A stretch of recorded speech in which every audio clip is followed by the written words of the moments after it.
महाराष्ट्रातील ताज्या घडामोडी जाणून घेण्यासाठी STV महाराष्ट्र चॅनलला सबस्क्राइब करा, शेअर करा आणि बेल आयकॉन प्रेस करा। मर्चंट बँकेवर सहकारचं वर्चस्व। शिरपूर तालुक्यामध्ये चर्चेत असलेली शिरपूर मर्चंट कोऑपरेटिव्ह बँकेचं मतदान काल शांततेत पार पडलं होतं। मतदानानंतर कृषी उत्पन्न बाजार समितीच्या प्रांगणात मतमोजणी करण्यात आली। मतदारांनी सहकार पॅनलला भरपूर मतदान केल्याचं निकालातून समोर आलंय। सहकार पॅनलचे प्रमुख किरण दलाल यांचा पहिला निकाल सकाळी 10:30 वाजता जाहीर झाला। 12:30 वाजता सर्व 11 उमेदवारांचे निकाल जाहीर होताच फटाक्यांची आतिषबाजी करत उमेदवारांनी एकच जल्लोष केला।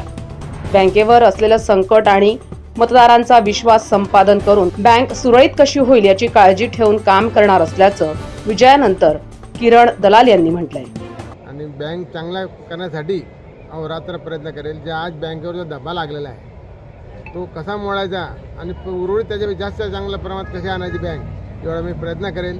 आणि माझे संपूर्ण पॅनल निवडेल। हे सर्व पॅनल आमदार आमिर भाई यांच्या आशीर्वादाने व जनतेच्या आशीर्वादाने सर्व पूर्ण पॅनल आमचे निवडलेले आहे असे मी घोषित करतो।